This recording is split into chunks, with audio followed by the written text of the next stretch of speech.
para mais uma aula de ciências. O tema da aula de hoje vai ser reino protista. Vamos falar de mais um outro reino. Mas antes, não esqueça daquele like, daquele joinha, compartilhar. Canal Juazeiros da Educadora Aula em Rede. Olha aquela nossa velha imagem. Já falamos de quais reinos? Reino Monera, falamos do reino fungo, falamos do reino planta. Tá faltando o quê?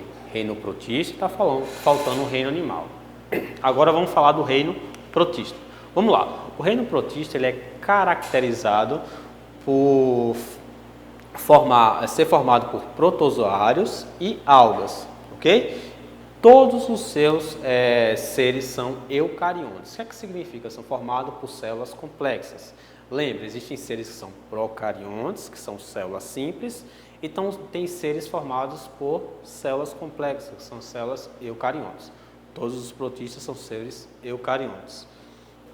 Eles podem ser unicelular ou podem ser pluricelular. O que é que significa?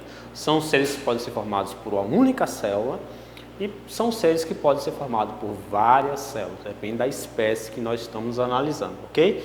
Eles podem produzir seu próprio alimento ou eles podem ter a necessidade de caçar outros seres vivos para se alimentar. O que é que significa? Ou são autotróficos ou são heterotróficos. E eles podem ser de vida livre ou podem ser de vida parasitária. Então, essas são as características dos protistas. Inicialmente, o reino protista basicamente foi o seguinte: tudo que os cientistas não sabiam o que era, jogava para esse reino. Ah, tem uma espécie que não é animal, não é planta, não é monera, não é um fungo, reino protista, reino protista, reino protista. Então, por muito tempo, o reino protista é como se fosse um depósito de espécies que ninguém sabia o que era. Só que com o passar do tempo, com a melhoria das ferramentas, começaram a realizar grupos e a melhorar a sua relação evolutiva com relação a esse grupo, ok? Então vamos lá. Com relação à alimentação, eles realizam a alimentação por fagocitose, plasmocitose. Eles têm um vacúolo digestivo e um vacúolo residual. O que significa?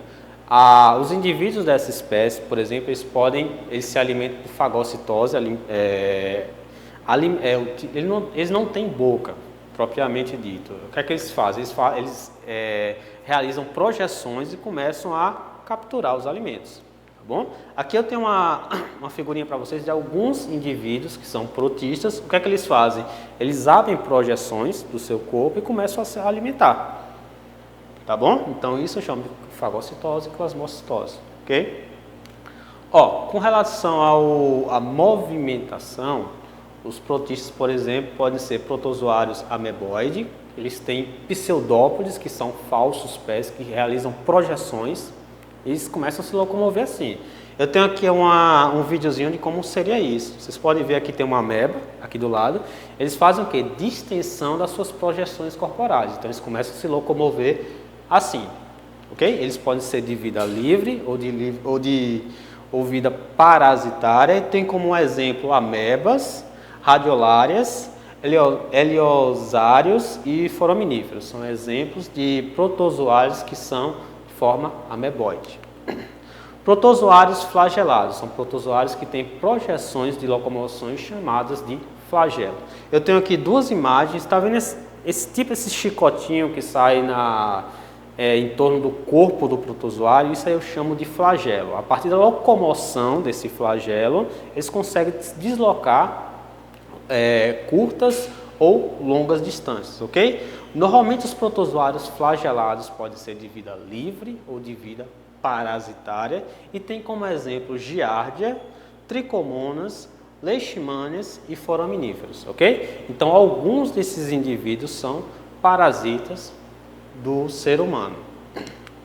Protozoários ciliados são protozoários que têm vários cílios nos seus corpos. Eles utilizam esses cílios para locomoção. Tem protozoários que utilizam projeções, como as amebas.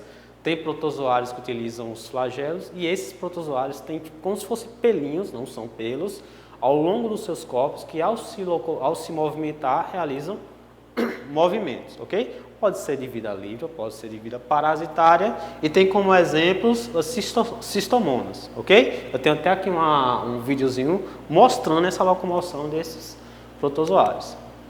E os protozoários apicomplexos, sem presença de estrutura locomotora. Basicamente não tem nenhum tipo de estrutura que permita a sua locomoção.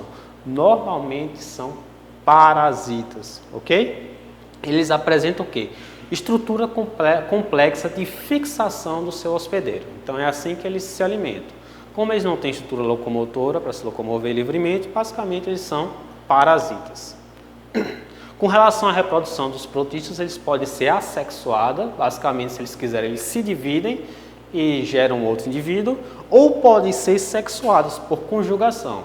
Se eu tiver dois indivíduos, eles acabam se tocando, se conectando, trocando material genético e vão formar um outro indivíduo. Então isso eu chamo de sexuada. Vamos para o desafio. Quais as características dos organismos protistas? Vou colocar as características lá. É um dos primeiros slides que eu falei para vocês.